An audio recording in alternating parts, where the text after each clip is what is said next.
All right, good morning, everybody. I'm Gavin Ezekowitz, co-founder, managing partner at Belz Family Associates. And for those of you who don't know us, we're a China, Australia family office community, advisor and investment manager. And every week we try to bring some interesting insights from our regional community, but also from our global community. And this week, of course, is no different. So a few housekeeping items before we begin. Everybody here is on mute. The chat is open, the Q&A is open, so you can post questions as you like. And if for some reason I don't get to a question as good as it was, I'll endeavor to get you an answer if you DM me afterwards. So I'm, of course, working from home like everybody else in Sydney. Matt Cohen is in Toronto at home, and we're joined from people probably in their homes from around the world.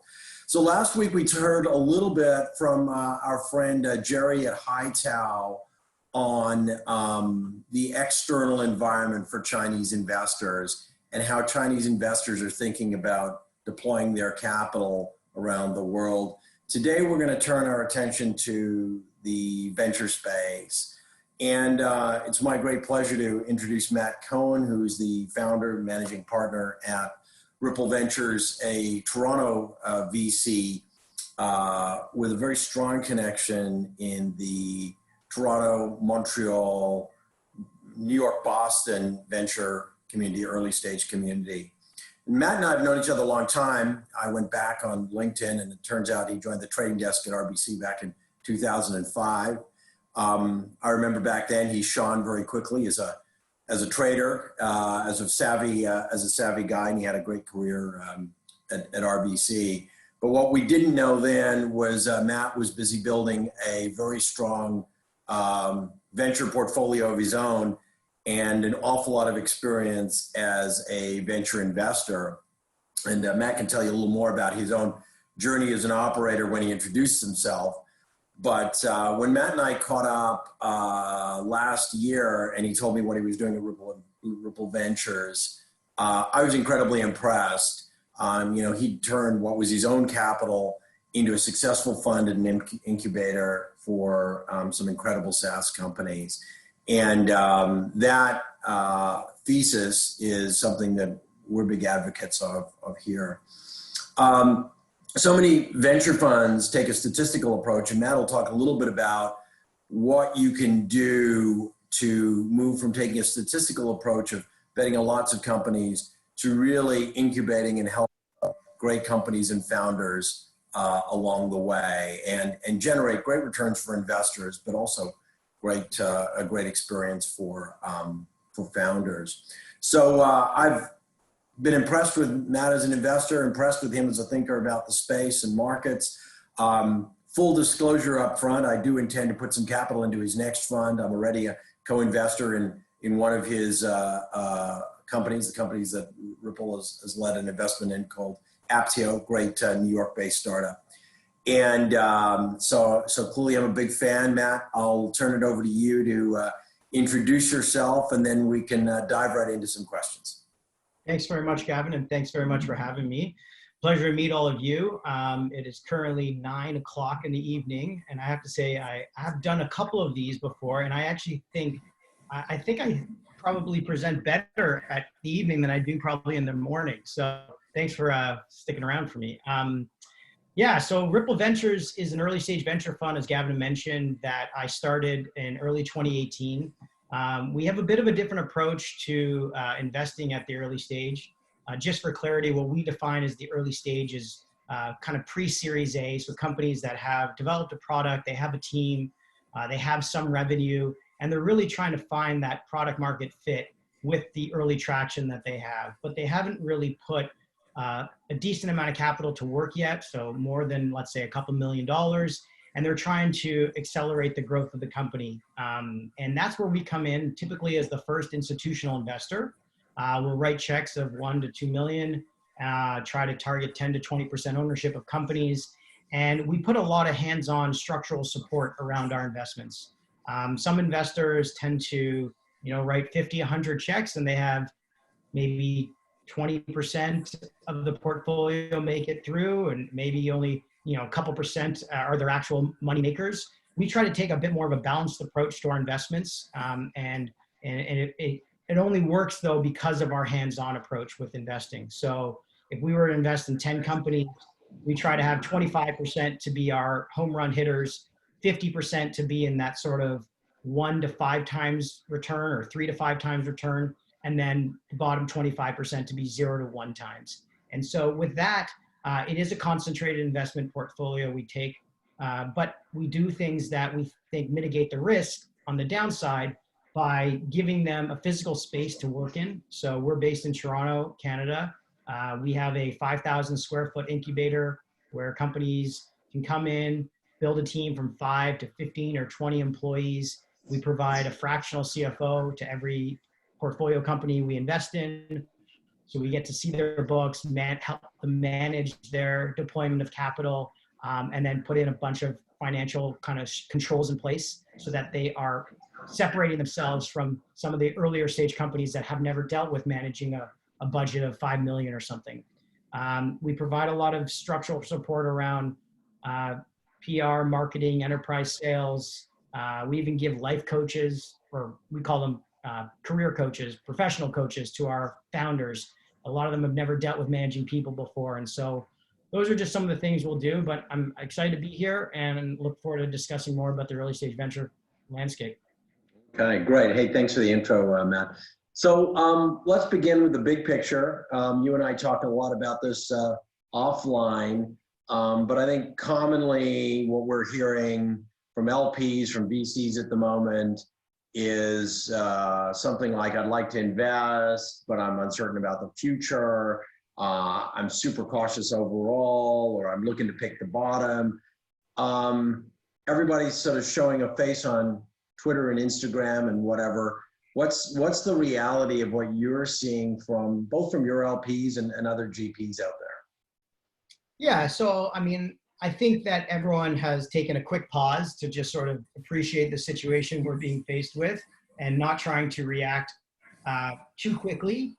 But, we're separating emotion from logical thinking when making investments that you really can't get out of for at least, 5 to 10 years. Kind of provides a little bit of calmness to you. Is like, I'm already in it. So I'm either going down with the ship or I'm going to have a little bit more time to ride this out.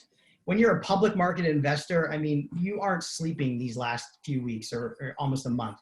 I know when I was a trader, every single day during the last crisis, I was going to bed at 1, waking up at 4, and on the desk ready to trade pre-market at 6, 7 o'clock. So, that is a very different approach to investing. And because the private markets just don't have that liquidity and transparency, you can take a little bit of solace in saying, okay, I don't need to shoot from the hip and act very quickly and get out of my positions overnight. So you can take a bit more time to be on Twitter, I guess, and consume what people are thinking before you have to make decisions. But that being said, I have a slide to share just sort of what the last decade of venture has looked like. It's been quite a ride. And a lot of people have seen this coming. So, the growth of venture capital has been tremendous. We've had close to $350 billion coming into venture. The deal counts have been climbing. They went from 10,000 a year to over 35,000, in the heyday of the last few years. But the interesting thing is that venture last time around was very concentrated in the US market. And over the last, few years, it's become a globalized business. And so because of that globalized investment profile, we're seeing, the Asian market seeing 18 times growth that they weren't even around much prior to that. And it's great to see, but it also means that there's a lot more risk on the table and a lot more opportunities to take a look at. And so right now, everyone is taking a pause. They're triaging their existing portfolios, trying to make sure that they don't take on additional opportunity cost. I mean, it's better to fight for the companies well rather than take new bets on people you haven't really danced with yet to see if they're going to be your fund makers. And so big, funds are saying, let's manage our existing portfolio. We can't meet anyone because we just can't see people face to face. And as everyone knows, venture is a very localized business. It's hard to do deals when you're not seeing founders face to face. So it's right now wait and see, but there are still deals being done. Yeah, I think that's fair. And I think the point you make a couple of points there. First of all, it's a localized business. I think people often forget that, most often it is your community, whatever that community may be, and getting to know people and having a network is incredibly important. I mean, we are seeing term sheets being pulled. Probably one of the best early stage companies I'm aware of in Australia had a $1 million term sheet pulled sort of right in this period, and they're looking to go back out to a new set of investors, because what they thought was going to be sort of an easy ride into the next $1 million is looking tougher. So I think those are wise comments, and I think one of the elements though that is very different in private businesses is that you don't have that share price and that feedback loop that you have in public companies. In some ways, that can lead to inaction by management and a sense of, look, if I just sit here and I don't do anything, it'll all be fine in 6 or 8 weeks. There's no quote out there. But in other ways, people can, they can miss the opportunity. So when you look today and you're giving advice both to your existing companies raising capital, you're providing capital, what are you doing to sort of balance that? Take action, get out there. You got to be in front of people to raise the capital. You've got to adjust your valuation relative to saying just stay calm and it'll take care of itself. Yeah. So I mean, we were definitely not saying just bury your head in the sand and things will be okay. We sent an email out to our CEOs late February, early March saying, look, we don't have all the information, but what we do know is that great leaders are the ones who plan for the worst and come out with the best outcome. Even if you plan for the worst and you don't need to use that plan, you're not going to come out behind everybody. So let's think about A, B, and C scenario. Let's plan for 6 months, 12 months, and long term. So we had all of our companies do that, which a lot of VCs were doing. And then we started to go through scenarios of, okay, zero revenue growth. How does that impact your burn rate? What does a future fundraise even look like now? What milestones do you need to hit to get there? We all understand which industries are going to be just bloodbaths and how much capital is going to be, wasted almost in those industries: entertainment, hospitality, travel, food, things like that. We are an enterprise B2B SaaS focused investor. So we were feeling better that tech stacks, like software tech stacks that enterprises purchase, are not things you rip out after you've gone through a 6 or 12 month procurement process to get those systems in, especially in times like this when you need to be operating remotely, having more efficiencies in your protocol process and stuff. So those weren't the first things to go. We knew that. The perk stuff, the nice to haves, the non-mission critical stuff was what we thought would be hurt the most. And it was our thesis to not be investing in those types of industries no matter what the market was. But everyone said you got to have 12 to 18 months minimum of capital on the balance sheet, or else we got to go out and find it. So we went out and started to find lines of credits and things like that. We changed different milestone targets for our companies for their next round of financing to be more conservative. I will say we have not had any companies had a term sheet pulled. If anything, we actually have 2 deals being done now. One of them is in a telemedicine space, which we can talk about. So that's mission critical. And another one is with a large public company. So it's a strategic investment. But we aren't seeing companies really stick to their plans, which is a good thing. I think anyone who had a Q2 or Q3 plan or 2020 plan, they throw that out the window right away. If you haven't done it already, you should, because these opportunities don't come around very often.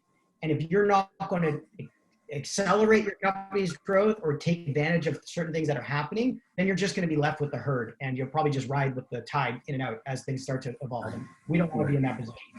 Right. No, I think that's great advice. And then, sort of taking that point a step further.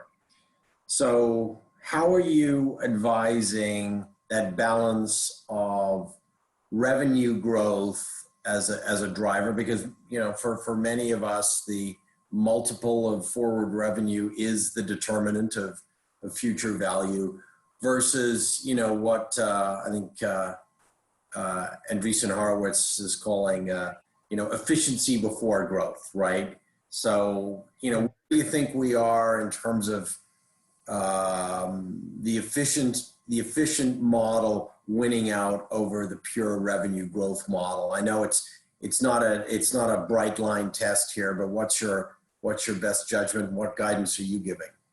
Well, we're in a bit of a different class than sort of the Andreessens, where they're like growth at all cost, obviously.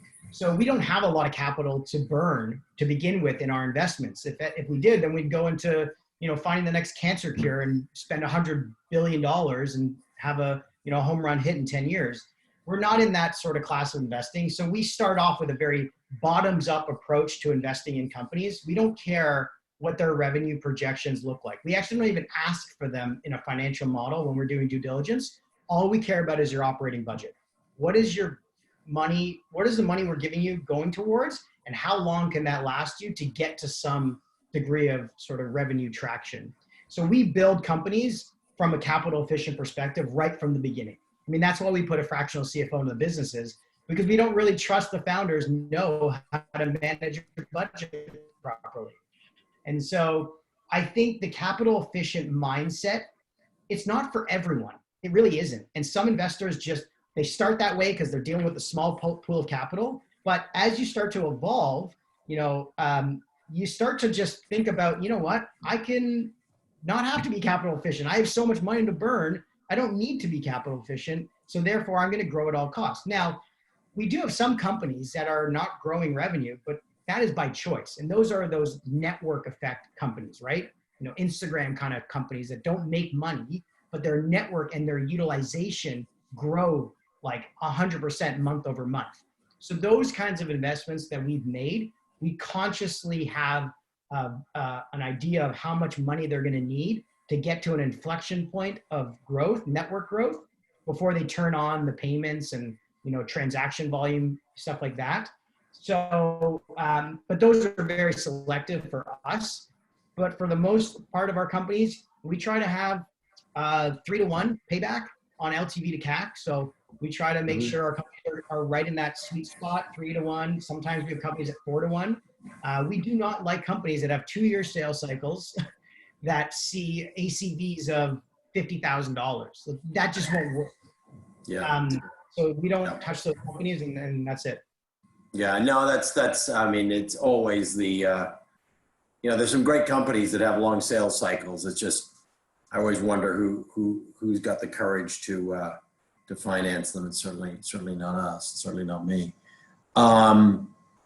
So you touched on something about your fractional CFO, and I think that brings up a point. I think it's the most under-discussed point in any webinar, blog, Medium post, whatever you want to call it, is the non-financial terms in any VC transaction. And I think it's not well understood by founders. I don't think it's well understood by many folks. When you think about this environment in particular, do you think this is the kind of environment when some of those non-financial conditions could be measure of board control, could be a measure of requirements for approvals and so forth? Do you think those change materially, or do you think that even if you wanted to do it, you're probably hampering growth Are you sensing any change in your own part? Are you seeing any change out in the market? So we just issued a term sheet like last week on a really good quality company. And it was a very transparent conversation with the founders. It's like, look, we're investing. We're going to ask for these things, and we were explaining why we want these things. If you don't agree with them, just tell us. We don't want to surprise you. You know, what we say to our founders is once we invest with you, we go from sitting across the table from you to sitting on the same side of the table as you. So we don't want to be loan sharks. We're not in the business of being loan sharks, especially in the early stage private venture market. They're very long-term relationships. You probably spend more time with these founders than you do with your significant others sometimes. And so you need to have like integrity in negotiations. And so there's no surprises in our term sheets. We don't put in any type of, you know, crazy liquidation, like 2-3x liquidation clauses. We don't put in, you know, super voting shares or anything like that. It's very standard. But right now, I think that what we do want to make sure we are getting is, you know, information rights are standard, pro rata rights, board seats. We always have a clause that you cannot take out any debt more than $50,000 without board approval. And that's just something like early stage companies, if they're going to go get a line of credit, you know, let us know. We don't want you to go put a personal guarantee down on a line of credit for $500,000 and put your entire family at risk. Like, we want to make sure that you're doing something that the board approves of. So we have those controls in place already, and nothing has changed from our term sheet pre-COVID to current COVID situation. But we are hearing there are loan sharks out there. I mean, there's some crazy terms out there.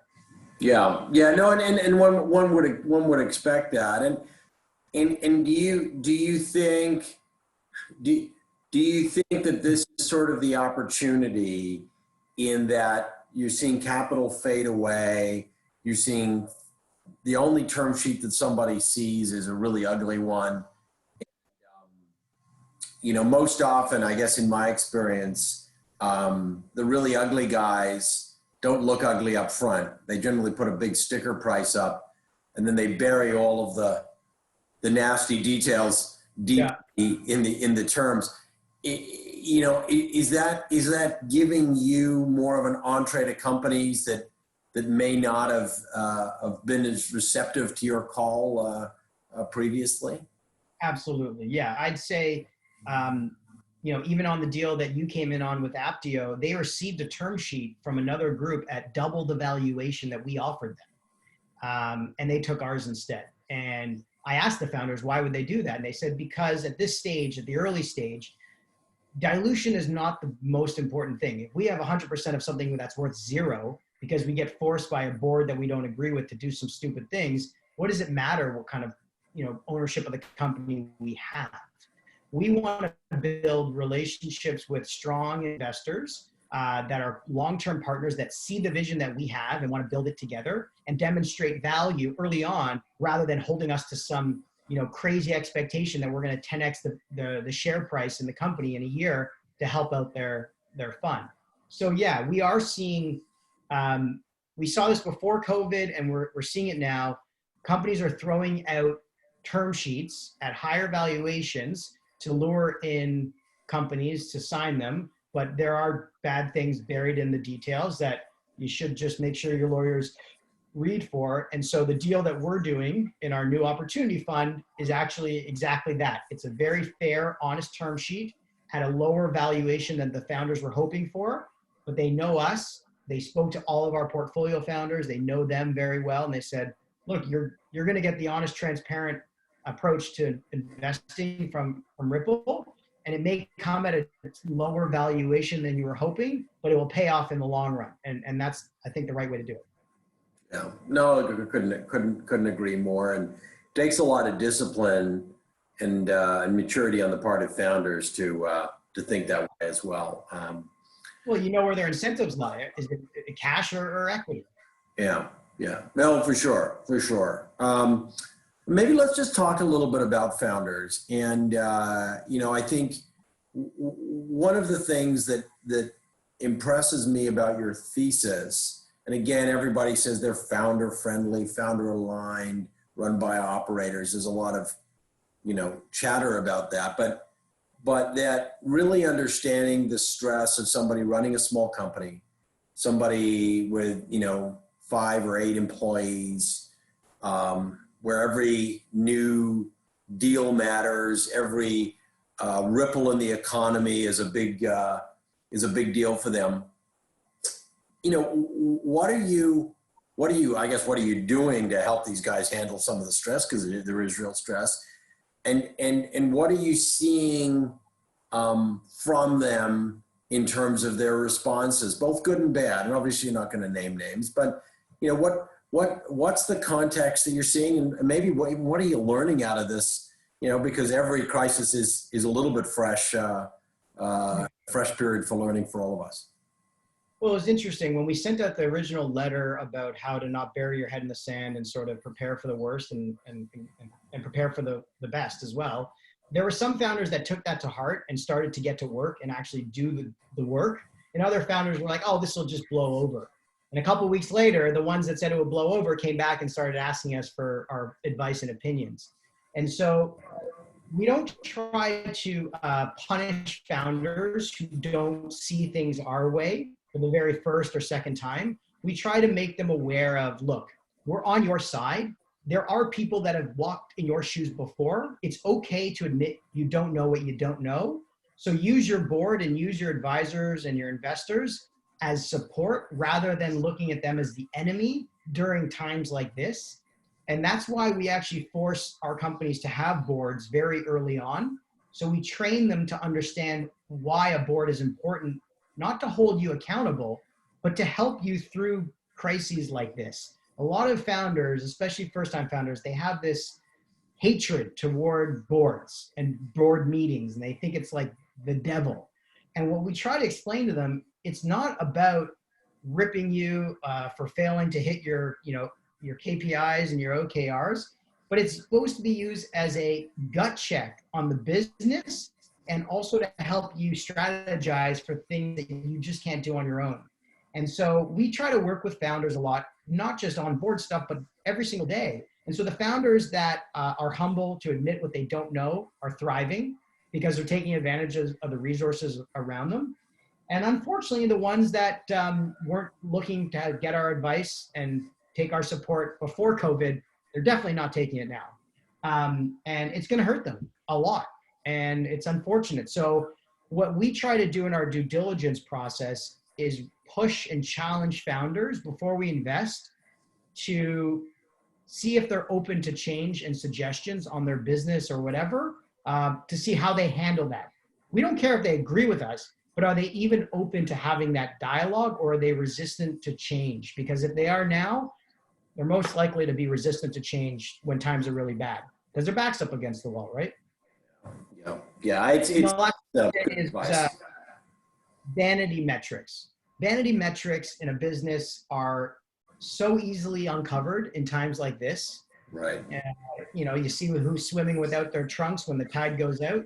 That's why we put in a financial fractional CFO to build real metrics. Like some founders come to us with financial models that don't have cash accounting in it. Yeah. They're booked revenue or signed revenue, but it's not paying for 6 months because they haven't onboarded them or something, right? So those vanity metrics, they just don't fly with us, and we make sure founders understand they won't fly with others as well. Yeah. No, I think that's that's good advice. And your advice around boards is, it's good advice. I think one of the greatest pieces of value that both you as a lead investor, but hopefully other people around early stage companies can provide is guidance on what a board should look like and who's good to have on your board. Politicians generally not good. Generally the worst thing. But and somebody who may have provided a bunch of capital may be great or may not be great depending on your business. Yeah. And getting some diversity of thinking is super important. So it's a great dynamic. I think it's a great discipline and certainly necessary for people to thrive over the long term. Now you referenced your fund, your recovery fund. It's sort of got a unique angle here in saying, look, you are seeing a little bit of a gap between people that probably would have found capital more easily, 3 to 6 months ago than they are finding it today. And they may just need to bridge this little period here before the economy comes back in a more normalized fashion. Are there really that many companies out there in your environment, in your region, that are both the quality and are sort of slipping between the cracks in exactly that way? I wouldn't say there are like thousands of them. There are definitely several handfuls of good quality companies that are on their path to a Series A or were on a path to a Series A, but they just didn't get it closed in time, or they started a little bit later. And their businesses are still there. They're still doing well, but they don't know how long this is going to last. And so the Series A investor that was going to give them a round of financing may still want to give them that financing, but they're going to want to write the same check size, so 5 to 10 million, let's say, at a lower valuation. What we're seeing is that these companies don't want to take that dilution hit right now. Plus, they don't need that much money to get through this. And so we're looking at hands-on investors like us to come in for a $1 to $2 million check to bridge them to get through this at a lower valuation, but it doesn't hurt as much because they're not taking double the dilution hit. And so we are seeing those kinds of companies. We're seeing companies that are also not caught up in sort of the blender of COVID, in like the industries I mentioned, that are mission critical, that just never even thought of fundraising now, but now everything's sort of catapulted their vision to a reality faster than they thought. And they haven't even actually put all the structure in place to raise a Series A, but they do have the metrics to back it up. So we can help them do another bridge financing to accelerate and take advantage of the talent pool available, right? Maybe a company was going to raise $5 million or $10 million in Q3 or Q4 this year, but all of a sudden their business just took off. They don't want to run the whole Series A process, especially when it's going to be done remotely. So they're saying, well, maybe we just need $1 million or $2 million, and we can start hiring the best people we need and double our expectations so that we can almost bypass the Series A. Right. But good time to pivot, a little bit to talk about some of those businesses. And one of them that we've talked a little bit about in the telehealth space is On Call.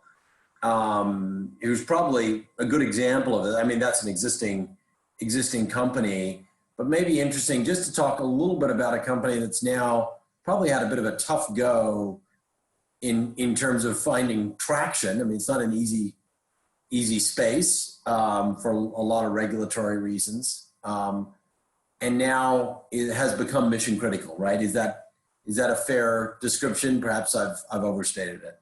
No, definitely not. I think, I'd like to kind of explain the thesis we had on On-Call before we invested. So On-Call was our very first investment. We own about 20% of the company, and we've been with them pretty much since day one. The founder was an old sales rep for a company that I started, and so I'd known him personally for a few years as well. They initially went after the small sort of mental health e-therapy market, which was very nascent, but using telemedicine at the time. And they didn't have a strong sort of, infrastructure need behind them.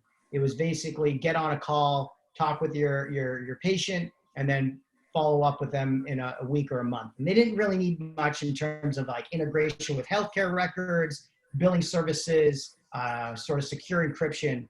But what happened was the founder started to realize that telemedicine was not going to be just for the e-therapy mental health space, but more ubiquitous across all healthcare professions, all sort of virtual care needs. And people didn't want to just talk to any doctor. They wanted to talk to their own doctors, their own specialists, their own providers. But a lot of these healthcare providers didn't know how to build that infrastructure into their existing operations. And so what OnCall decided to do was become a secure platform that was white labeled and encrypted, fully HIPAA compliant, so that anyone could take their existing medical healthcare practice and turn it online. Kind of like the Shopify model for virtual care. Because Shopify started off selling snowboards for themselves, but then realized that the infrastructure and the plumbing they built for their own website could be used in any business. And that is what OnCall realized for the healthcare virtual care space. And so what we're seeing now is people are shifting very quickly to being more of a virtual care solution, whether they're in the pharmaceutical space, insurance space, even wealth management, consulting, legal. And so now they're attacking all those verticals, veterinary, even dentistry is trying to get into it, which is really hard, but they can kind of do some triaging and first patient interviews with them. And it's fantastic. Their revenues have gone from 1 to over 2.5 million in 3-4 weeks, recurring revenue, SaaS revenue. And some of the largest providers in the market are asking for them because it's seamlessly integrated with their brand and their existing customer base. It doesn't feel like a Amazon marketplace where you're just buying stuff from anyone. Right. And there's, so, I mean, it's interesting as we talk about opportunities in the space, and it's about having built more than just a lightweight solution, right? It's about understanding in depth, the regulatory challenges, how to actually build traction and what those pain points are with that customer group. You have your moment though, and then you need to fund into that moment and really build long-term traction. No, it's a good example. And, I want to stick with that just for a moment because I think health and wellness is obviously going to be a theme Sure. as we look at probably the next decade. Where else are you seeing some of these same thematics at play in companies that are coming into your environment or that you're chatting with at the moment? Sure. I mean, Gavin, you and I were just talking before, but like, how much did a dumbbell cost pre-COVID? How much does it cost now? I think it was $1 per pound, $1 per pound for a dumbbell before this. I think it's like $10 a pound now. It's crazy. So lifestyle, health, and wellness are obviously becoming very, very widely adopted, which is a good thing. I think home exercise is a great thing that people never thought they would do. If you realize how many free workouts were on YouTube before this, you would never have signed up for a gym probably. Yes, people like that communal aspect of it, but you can realize how much sort of functional training workouts you can do at home. And so we've seen sort of the stats come across in the last few weeks, but it is quite amazing. And so those types of platforms are starting to change. All those remote sort of online education. These are some stats here. You can see the Google Classroom worldwide activity has just shot through the roof in the last month. So many people have turned to online education. People are traditional institutions are now adapting. So, there used to be just like the Harvard's online education, but now everyone is offering their services online. And they're realizing that they don't need a lot of those fixed costs to still operate at the same efficiency and productivity. So we're a big fan of those types of platform shifts. And I think you're going to find some niche players that come out of this. I know we're on Zoom right now, but I don't think Zoom is going to be ubiquitous across all remote video engagement tools or use cases. It's probably still going to be predominantly a business tool. And there's going to be ones that have, better integration with report cards and content libraries for education and things like that. So I think that's really important. We're seeing trends in digital entertainment. There was a report out that NASCAR just did their first NASCAR race where drivers were driving remote cars that they train on. If you've ever seen like the Formula One show on Netflix. So they used that in a real race and their viewership was up 43% from a regular race. It was incredible. And so what's happening is a lot of kind of old school legacy work practices are being forced to evolve into a more remote world. And they're realizing that they're still efficient and actually more efficient and more productive with these tools that they were just hating on or didn't want to learn about because they're now being forced to. You know, one of our companies is in the construction space. They help basically dump trucks move around and connect them to suppliers, and they provide, you know, payments and telematics and stuff like that. A lot of their customers just didn't want to listen to the pitch because they were okay just using fax machines and emails. And then all of a sudden their foremen and, you know, general contractors are forced to work remotely, and they're realizing how easy it is. Instead of having two phones on each shoulder going back and forth, they can just sit at a desk and manage 10 products at once. So I think this is opening up a lot of doors for people. You and I have talked about the remote workspace. I think, you know, obviously there's still a huge percentage of the population that's still on hourly working jobs that we cannot replace into a remote working atmosphere. But I think there are going to be more jobs where people realize they can be efficient, productive, and remote. So finding ways to invest in, you know, cloud-based infrastructure, VPN, teleconferencing, messaging services, things like that are going to change tremendously. You can see this in the numbers on Zoom. It took, you know, regular companies years. Literally, Instagram took 2 years to get to 100 million active users. In Fortnite, 100 million monthly active users, 18 months. It took Zoom 3 months to go from 10 million to 200 million daily meetings. Now, even if they go 50% less after this is over, that's still 10x in 3 months. It's astonishing. I mean, I think that probably it's the hockey stick chart. It probably speaks to the shift in opportunity as we've created a more flexible mindset. And I think as we look at the post-COVID world, and I've said this to many people, I've said, look, if this had been a week or even 2 weeks, maybe would the change to the planet and the change to the investment environment and so forth wouldn't be that great.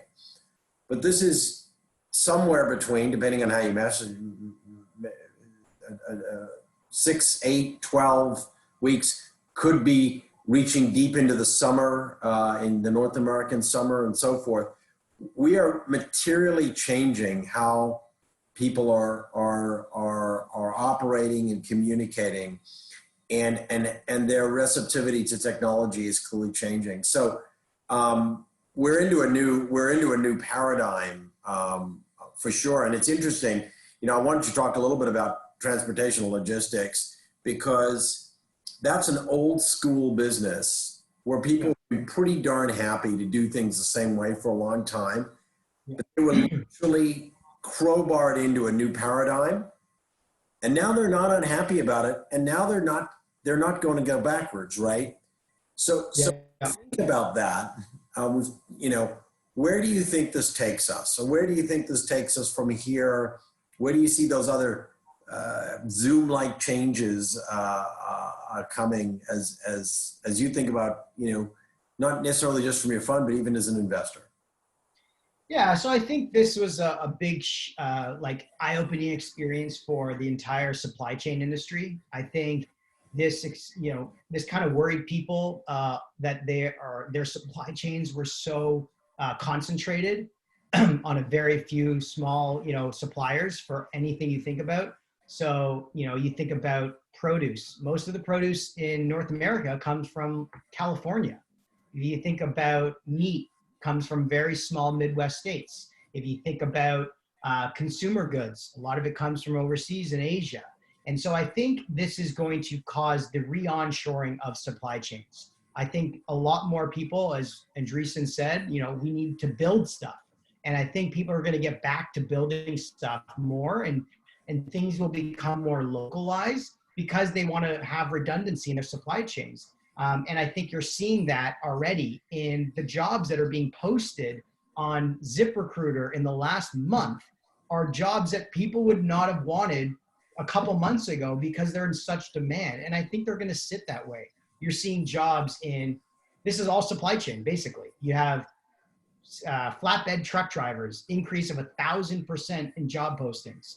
You have the truck drivers and all those different things. You have warehouse managers and attendants, shoppers. You know, you have frontline essential worker jobs being in hot demand. And I just don't think people are going to be so comfortable not receiving goods that they need to their houses over a 2-week or 2-month period. And they're going to get used to seeing stuff come in really quickly, that I think you're going to see the retail landscape change dramatically. Because what you had before was people were going to retail stores for 2 things: access to products quickly and services quickly, and the customer experience of walking into a cool store and feeling the brand and the vibe.